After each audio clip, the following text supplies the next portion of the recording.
Learners, welcome back to my YouTube channel. आज की video में आपका स्वागत है। आई होप आप सभी की पढ़ाई बेहतर तरीके से चल रही होगी, आप लोग सभी स्वस्थ होंगे, मस्त होंगे और बेहतर तरीके से यहाँ पे अपनी पढ़ाई कर रहे होंगे। आज की वीडियो में बात करेंगे कंप्लीट मैथ्स स्ट्रैटेजी के बारे में। वीडियो थोड़ी लंबी हो सकती है बट यहाँ पे मैंने हर एक आपके डाउट को क्लियर किया है, तो आप वीडियो को एंड तक ज़रूर देखिएगा।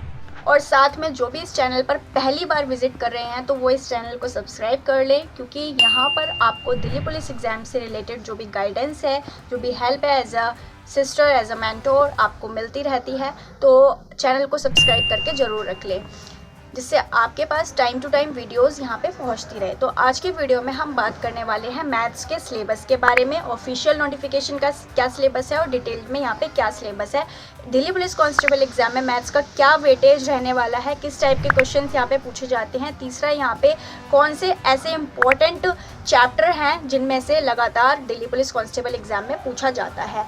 तीसरा, यहाँ पे प्रीवियस ईयर क्वेश्चंस लगाएं या फिर हम मॉक टेस्ट लगाएं, ये भी सभी डाउट्स आपके इस वीडियो में क्लियर होंगे। तो वीडियो में एंड तक जरूर बने रहना। जिस भी बच्चे को दिल्ली पुलिस कांस्टेबल एग्जाम निकालना है भाई, one of the best video है, पूरे एनालिसिस के साथ है, तो आप वीडियो में एंड तक ज़रूर बने रहिएगा। तो चलिए स्टार्ट करते हैं वीडियो को। सबसे पहले मैं बिगनर्स जो भी बच्चे मेरी वीडियो देख रहे हैं उनकी बात करूँ तो यहाँ पे मैथ्स का वेटेज बता दूँ मैं उनको। मैथ्स जो है यहाँ पे वो 15 मार्क्स का आता है आपके दिल्ली पुलिस कांस्टेबल एग्जाम में, ठीक है। अब 15 मार्क्स का आता है, 15 ही यहाँ पे क्वेश्चंस देखने को मिलते हैं। एडवांस मैथ यहाँ पे नहीं देखने को मिलता बिल्कुल, ठीक है। यहाँ पे आपको अर्थमेटिक मैथ्स से क्वेश्चन देखने को मिलते हैं।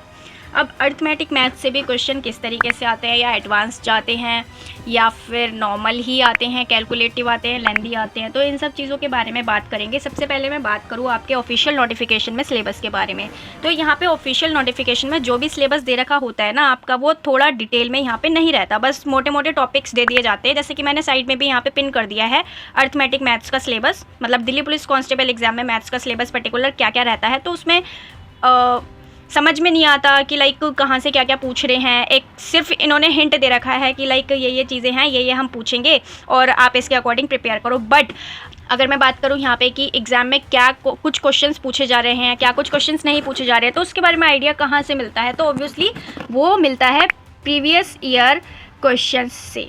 तो प्रीवियस ईयर क्वेश्चंस को देखना बहुत ही ज़्यादा इम्पॉर्टेंट है। क्यों कह रही हूँ मैं ऐसा, क्योंकि यहाँ पे जो भी आपको एक आइडियली क्वेश्चंस देखने को मिल रहे हैं कि भाई इस टाइप से क्वेश्चंस मैथ्स में पूछे जाएंगे। इवन मैथ्स ही नहीं, रीजनिंग का भी यही हाल है। मैथ्स में, रीजनिंग में किस टाइप के क्वेश्चन पूछे जा रहे हैं, क्योंकि इन दोनों के ही जो सिलेबस दे रखे हैं ना वो डिटेल में नहीं दे रखे हैं ऑफिशियल नोटिफिकेशन में। तो बहुत सारे बच्चे जो होते हैं वो कन्फ्यूज़ रहते हैं, वो यही मान के कर लेते हैं, या फिर कुछ बच्चे होते हैं वो सिलेबस देखते ही नहीं है, वो सब कुछ प्रिपेयर करते हैं। मतलब ट्रिग्नोमेट्री भी यहाँ पर प्रिपेयर करने लग जाएंगे। अरे भाई, जब यहाँ पे ट्रिग्नोमेट्री आ ही नहीं रहा तो आप क्यों प्रिपेयर कर रहे हो उस चीज़ को, है ना। तो बेफालतू में टाइम वेस्ट करने की यहाँ पे आपको ज़रूरत नहीं है। बट कुछ बच्चे लगे रहते हैं। इतना सब कुछ बेफालतू में पढ़ने की ज़रूरत नहीं है। जितना भी आपके एग्ज़ाम के पॉइंट ऑफ व्यू से इंपॉर्टेंट है ना, सिर्फ आप उसी को पढ़िए यहाँ पे, ठीक है। और इसका आइडिया लेने के लिए आप कहाँ से देख सकते हो, प्रीवियस ईयर क्वेश्चंस को देख सकते हो, या फिर कोई टीचर की वीडियो पढ़ी हो उसे भी देख सकते हो, जिसको टाइम वेस्ट ना करना हो, है ना। वहाँ पे उन्होंने पर्टिकुलर जो भी टॉपिक आते हैं एग्ज़ाम में वो सभी मेंशन कर रखे हैं। हालांकि मैं भी अपनी वीडियो में, इस वीडियो में एक डिटेल मैथ्स के सिलेबस के बारे में यहाँ पे बताऊँगी कि किस तरीके से यहाँ पे क्वेश्चंस पूछे जा रहे हैं, किन किन चैप्टर्स में से पूछे जा रहे हैं, क्या क्या चैप्टर्स इंपॉर्टेंट है। तो चलिए डिटेल्ड सिलेबस की यहाँ पर बात करते हैं। तो यहाँ पे सबसे पहले आपको देखने को मिलता है दिल्ली पुलिस कांस्टेबल एग्जाम में नंबर सिस्टम। नंबर सिस्टम जो है वो one of the most important chapter है। हालांकि क्वेश्चंस यहाँ से मतलब किसी भी चैप्टर में से नंबर सिस्टम के क्वेश्चन बना के पूछ लेते हैं, ये इनके लिए कुछ बड़ी बात यहाँ पे ये नहीं है, ठीक है। फिर नेक्स्ट दूसरे नंबर पे हमारा डेसिमल फ्रैक्शन है। एलसीएम एचसीएफ में से कितने क्वेश्चंस पूछे जाते हैं, आप जो भी बच्चों ने एग्ज़ाम दे रखा है, जो भी एस्पिरेंट है इनके, वो खुद इन सब चीज़ों को जानते हैं। सिंप्लीफिकेशन से क्वेश्चंस आते हैं। सर्टेन इंडिसेस, परसेंटेज जो है वो one of the most important chapter है यहाँ पे।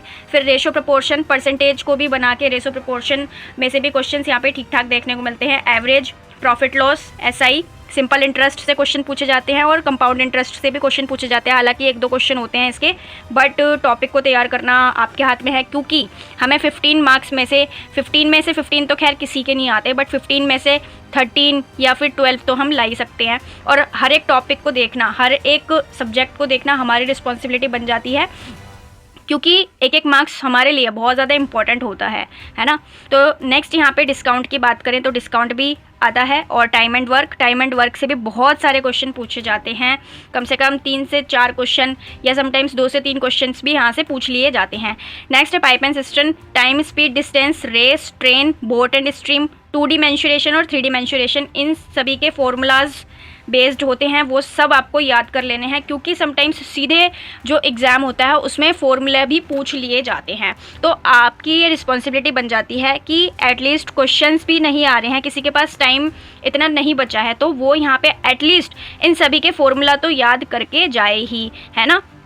और जो हमारा नंबर सिस्टम वगैरह होता है उन सभी में जो हमारे स्क्वायर्स होते हैं, है ना, स्क्वायर्स, क्यूब्स होते हैं, वो बहुत ही ज़्यादा इंपॉर्टेंट होते हैं। तो उन स्क्वायर्स को भी बल्कि बहुत सारे बच्चे क्या करते हैं कि कैलकुलेशन कर लेंगे वहाँ पे जाके, बट वो तो टाइम टेकिंग है ना, तो ये चीज़ें आपको नहीं करनी है। जो भी आपकी बेसिक सी चीज़ें हैं उन सभी को आप करके जाइए, ठीक है। स्क्वायर्स हो गए आपके, स्क्वायर्स को याद करो, क्यूब्स हो गए, क्यूब्स को याद करो, है ना। जो भी टेबल्स होते हैं, टेबल्स भी हालांकि अगर याद कर लोगे तो आपको यह है कि कैलकुलेशन में ज़्यादा टाइम यहाँ पे नहीं लगेगा, है ना। कुछ क्वेश्चंस तो ऐसे ही सॉल्व हो जाते हैं, लाइक थोड़े ही कैलकुलेटिव होते हैं, बट कुछ क्वेश्चन होते हैं वो बहुत ज़्यादा लेंदी होते हैं। जैसे SI CI में से जो आपके क्वेश्चंस देखने को मिलेंगे वो कैलकुलेटिव होते हैं, 2D मेंसुरेशन 3D मेंसुरेशन से भी क्वेश्चन देखने को मिलेंगे, वो भी कैलकुलेटिव होते हैं। तो इस तरीके से आपको अपने जो चैप्टर्स हैं वो प्रिपेयर करने हैं, और यहाँ पे आपको कंप्लीट सिलेबस जो है वो मिल गया है, किसका, दिल्ली पुलिस कांस्टेबल एग्ज़ाम के मैथ्स सब्जेक्ट का, ठीक है। आप यहाँ पे इसका स्क्रीनशॉट भी ले सकते हैं। बाकी मेरा टेलीग्राम ग्रुप भी बना हुआ है, वहाँ पे मैं इसको कम्प्लीटली शेयर कर दूँगी, कोई टेंशन वाली बात नहीं है। लिंक डिस्क्रिप्शन में है, वहाँ पे जाके आप पूरा का पूरा सिलेबस जो है वो देख सकते हो, या फिर आप लिख भी सकते हो, डोंट। तो बच्चों को यहाँ पे बहुत ज़्यादा कन्फ्यूजन रहती है कि YQs को देखें या फिर हम मॉक्स को देखें। तो जैसा कि आपको पता है कि TCS पहले एग्ज़ाम कंडक्ट करवा रही थी, है ना, बट अब जो है वो पैटर्न चेंज हो गया है। अब जो एग्ज़ाम कंडक्ट करा रही है वो एडिक्विटी करा रही है, ठीक है। तो अब इसके अकॉर्डिंग बहुत सारे स्टेटमेंट वाले क्वेश्चंस पूछे जा रहे हैं, मैथ्स में भी पूछे जा रहे हैं। कुछ बच्चे ये कहेंगे कि मैथ्स में स्टेटमेंट वाले क्वेश्चन कहाँ से बन जाएंगे, तो भाई आप क्वेश्चन उठा के देख लो, मैथ्स में भी स्टेटमेंट वाले क्वेश्चंस पूछे जा रहे हैं। तो आपके हर एक कॉन्सेप्ट क्लियर होएगा तो भी आप उन क्वेश्चंस को छेड़ पाओगे, अदरवाइज आप नहीं छेड़ पाओगे, ठीक है। बेफालतू में तुक्के लगाने का कोई फ़ायदा नहीं है, क्योंकि नेगेटिव मार्किंग भी यहाँ पे आपको देखने को मिलेगी, ठीक है जी। तो यहाँ पे नेक्स्ट आपको क्या करना है, जो भी SSC ने अभी आपके एग्ज़ाम्स लिए हैं, जैसा कि आपका CGL का लिया है, ठीक है, CGL का एक एग्ज़ाम हुआ है, दूसरा हुआ है आपका सिलेक्शन पोस्ट फेज़ 13 का, ठीक है, फेज़ 13 का एग्ज़ाम यहाँ पे देखने को मिला है। तीसरा यहाँ पे देखने को मिला है स्टेनो का एग्ज़ाम, ठीक है। चौथा यहाँ पे देखने को मिला है आपको CGL का, SSC CGL का री एग्ज़ाम। सवाल ये उठता है कि ये क्वेश्चंस हम देखें कहाँ से, मतलब प्रीवियस ईयर क्वेश्चंस हमें चाहिए, तो ये क्वेश्चन हम देखें कहाँ से। तो भाई जो भी बच्चे बुक परचेज़ कर सकते हैं वो बुक परचेज़ कर लो। साइड में मैंने लगा दी है कि कौन सी बुक आपको देखनी है प्रीवियस ईयर क्वेश्चन से रिलेटेड। हालांकि वो TCS बेस्ड है, ठीक है। तो आप अभी नए वाले रिसेंटली जो एग्ज़ाम्स हुए हैं उनके लिए आप क्या कर सकते हो, टेक्स्ट बुक पर जा सकते हो। टेक्स्ट बुक पर जाके पास प्रो परचेज़ करके आप यहाँ पे क्वेश्चंस को लगा सकते हो। कोड मेरा है RVLCF6, ये लगा के आपको एक्स्ट्रा यहाँ पे 10% तक का डिस्काउंट देखने को मिलेगा। तो जो भी बच्चे टेक्स्ट बुक पर जाना चाहते हैं, टेक्स्ट बुक पर प्रीवियस ईयर क्वेश्चंस को देख लो, या फिर सिलेक्शन वे है गगन प्रताप सर का, आई थिंक उसका नाम चेंज करके सिलेक्शन वे रखा गया है, पहले टेस्ट रैंकिंग ऐसी कुछ नाम था। तो वहाँ पे जाके भी आप जो फ्री में बहुत सारे क्वेश्चंस वहाँ पे प्रोवाइडेड हैं, एडिक्विटी पैटर्न बेस्ड भी, तो आप वहाँ पे जाके भी प्रैक्टिस कर सकते हो। दूसरा यहाँ पे मैं बताना चाहूँ, RWA का हर एक संडे को टेस्ट होता है, वहाँ से भी आप मॉक टेस्ट लगा सकते हैं, एडिक्विटी बेस्ड वहाँ पे हो रहा है। हालांकि आपको GK, मैथ्स, रीजनिंग सब का और कंप्यूटर, इन सभी सब्जेक्ट्स के वहाँ पे क्वेश्चंस देखने को मिलते हैं। प्रॉपर आपको ऐसे देखने को मिलेगा जैसे कि आपका वो एग्ज़ाम ही हो रहा है, उसका हर एग्ज़ाम के होने के बाद, हर मॉक होने के बाद जो सर हैं वो यहाँ पे एनालिसिस भी कराते हैं, तो आप वहाँ पे जाके भी देख सकते हो। दूसरी जो आपकी अनाउंसमेंट है वो ये है कि RWA के यूट्यूब चैनल पर जो प्रैक्टिस सेट्स हैं, प्रैक्टिस सेट्स यहाँ पे स्टार्ट होने जा रहे हैं, ठीक है। तो जो भी बच्चे का सिलेबस, जिन भी बच्चों का सिलेबस जो है वो ख़त्म हो चुका है, कंप्लीट हो चुका है, तो आप क्या करिए, वो प्रैक्टिस सेट्स जो हैं उनको लगाइए। या जिन बच्चों का सिलेबस कंप्लीट भी नहीं हुआ है, हाफ हो चुका है या फिर कंप्लीट कर ही रहे हैं, तो उससे रिलेटेड भाई प्रैक्टिस क्वेश्चंस को भी लगाना यहाँ पे स्टार्ट कर दो, क्योंकि वहाँ के जो क्वेश्चंस होते हैं ना वो बहुत ही बेस्ट तरीके से होते हैं। RWA के बारे में मुझे खैर तारीफ़ करने की ज़रूरत ही नहीं है, क्योंकि आप खुद इतने समझदार हैं, सभी चीज़ें कर रहे हैं, और इतने टाइम से RWA ने जो विश्वास जीता है वो इसी से जीता है कि लाइक कंटेंट में कोई कमी नहीं करते वो। तो यहाँ पे स्टूडेंट्स के अकॉर्डिंग, मतलब एस्पिरेंट्स के अकॉर्डिंग ही यहाँ पे चीज़ों को रखा जाता है, और जो भी एग्ज़ाम पैटर्न्स होते हैं उनसे रिलेटेड यहाँ पे क्वेश्चंस वो कराते हैं। तो अभी जो एडिक्विटी का चेंज हुआ है उसका डर काफ़ी भरा हुआ है लोगों में, और सही भी है वो चीज़, है ना, क्योंकि पैटर्न चेंज हुआ है तो एग्ज़ाम का किस तरीके से पूछ ले नहीं पता भाई। हम सिर्फ एनालिसिस कर सकते हैं, पर क्या 100% वही आएगा ये भी कोई नहीं कह सकता। तो जो टीचर्स हैं वो लगातार कोशिशों में लगे हुए हैं, तो प्रैक्टिस क्वेश्चंस यहाँ पे स्टार्ट होने जा रहे हैं। आप वहाँ पे भी प्रैक्टिस क्वेश्चंस कर सकते हैं। कुछ टाइम बाद मिनी मॉक टेस्ट भी यहाँ पे स्टार्ट हो जाएंगे, तो वहाँ पे जाके भी आप मॉक टेस्ट को कर सकते हो। तो अब यहाँ पे आई थिंक सारे ही आपके डाउट्स जो हैं वो क्लियर हो गए होंगे, है ना।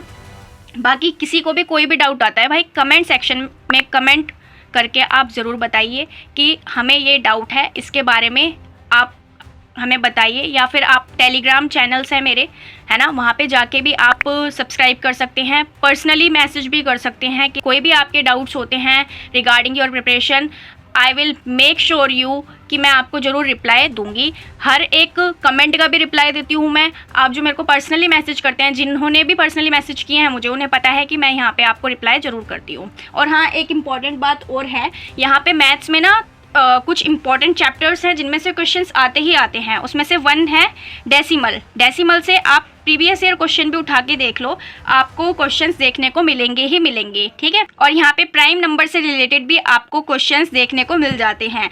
और एक है यहाँ पे फ्रैक्शन। ये तीनों ऐसे चैप्टर हैं जिनमें से क्वेश्चन आ ही रहे हैं लगातार। नंबर सिस्टम का हालांकि वेटेज थोड़ा सा कम हो गया है, मैं ये नहीं कहूँगी कि पूरा कम हो गया है, थोड़ा सा कम हो गया है, बट आपको यहाँ पे देखने को मिलते हैं नंबर सिस्टम के भी क्वेश्चंस। और नंबर सिस्टम के क्वेश्चंस जो है वो इस तरीके से, मतलब आपके ना थ्योरी में से ज़्यादा पूछ रहे हैं आजकल, मैथ्स की थ्योरी में से। लाइक जो भी आपको ऑड इवन का रूल्स पता होने चाहिए, कंपोजिट नंबर क्या है, प्राइम नंबर्स क्या हैं, ये सब चीज़ें आपको पता होनी चाहिए, ठीक है। तो उसी को बेस बनाकर ये लोग क्वेश्चंस यहाँ पे पूछ रहे हैं। तो आप अपनी थ्योरी को एक बेहतर तरीके से तैयार करो, ठीक है। जो भी आपको कन्फ्यूज़न आती है उन सभी की आप यहाँ पे पर्टिकुलर टीचर की वीडियो निकाल लो, जिस भी टीचर से आपको समझ आ रहा है तो उन टीचर की वीडियो निकालिए, और फिर वहाँ से पर्टिकुलर अपने डाउट जो हैं वो क्लियर करिए, क्योंकि डाउट को क्लियर करना बहुत ज़रूरी है। आगे जाके फर्दर आप एग्जाम में बैठोगे, एग्जाम में बैठ के वही टाइम लगेगा, तो उस चीज़ का कोई फ़ायदा नहीं है, ठीक है। तो जो भी आपके डाउट हैं एक पेन पेपर पे लिख लिया करो, ठीक है। फिर जब भी आप, जैसे आप कोई क्वेश्चन सोल्व कर रहे हो पर्टिकुलर, मान लो 2 घंटे आपने मैथ्स को दे रखे हैं, तो मैथ्स में जितने भी क्वेश्चन लगाते समय जितने भी डाउट आ रहे हैं उनको मार्क कर लो। मार्क करने के बाद आप किसी पर्टिकुलर टीचर की वीडियो निकालिए जिनसे आपको समझ में आता है अच्छे से, है ना। फ्री में भी प्लेलिस्ट बहुत सारी पड़ी हुई हैं, आप अगर मेरे को बोलोगे तो मैं रिकमेंड कर दूंगी आपको। कमेंट सेक्शन में कमेंट करके ज़रूर बताना मेरे को इस बारे में। तो वहाँ से जाके आप अपने डाउट्स क्लियर कर सकते हो। और डाउट क्लियर करने के बाद ये नहीं फ़ोन में लगे रहना है आपको, तो वापस बैक टू स्टडी आना है, क्योंकि बहुत सारे बच्चे बस बह जाते हैं फ्लो में। शॉर्ट्स देख ली, वीडियोस देख ली, पॉडकास्ट देख लिए, इन सब चीज़ों का टाइम नहीं है अब। तो भाई प्रैक्टिस करो, मैथ्स और रीजनिंग दोनों प्रैक्टिस पर ही बेस्ड है, जितनी प्रैक्टिस करोगे उतना आएगा, ठीक है। जो भी कन्फ्यूज़न होती है मुझसे पूछो या फिर किसी और टीचर से पूछो, ठीक है, बट अपने डाउट्स को क्लियर करके यहाँ पे अपनी प्रिपरेशन में आगे बढ़ो। तो इस वीडियो को देखने के बाद आई होप आप सभी के डाउट्स जो हैं वो क्लियर करने में मैं कामयाब रही होंगी। अगर आपको फिर भी कोई भी डाउट है तो यहाँ पे आप कमेंट सेक्शन में कमेंट करके ज़रूर पूछ सकते हैं कि पर्टिकुलर किस पॉइंट से रिलेटेड आपको डाउट है। बाकी इसका जो सिलेबस है वो आपको टेलीग्राम ग्रुप में भी मिल जाएगा, तो वहाँ पे जाके लिंक डिस्क्रिप्शन में, वहाँ पे जाके आप डाउनलोड कर सकते हैं, या जो भी फर्दर इन्फॉर्मेशंस होती है वो सब मैं टेलीग्राम पर शेयर कर देती हूँ। जो भी गवर्नमेंट एग्जाम्स के नोटिफिकेशंस निकलती हैं या लास्ट डेट होने वाली है, तो जो भी इन्फॉर्मेशंस होती है वो सब मैं टेलीग्राम ग्रुप में शेयर कर देती हूँ। तो आप लिंक डिस्क्रिप्शन में है, चैनल को सब्सक्राइब करके जरूर रख लें, ठीक है। किसी भी सब्जेक्ट से रिलेटेड आपको कोई भी डाउट होता है तो कमेंट सेक्शन में कमेंट करके ज़रूर बताइएगा, जिससे मैं आपको डिटेल्ड वीडियो के साथ वो सभी डाउट्स जो हैं वो आपके क्लियर कर पाऊँ, ठीक है। तो आज की वीडियो में इतना ही, मिलते हैं नेक्स्ट वीडियो में किसी और टॉपिक के साथ। तब तक के लिए गुड बाय। आप अपनी प्रिपरेशन करते रहिए बेहतर तरीके से।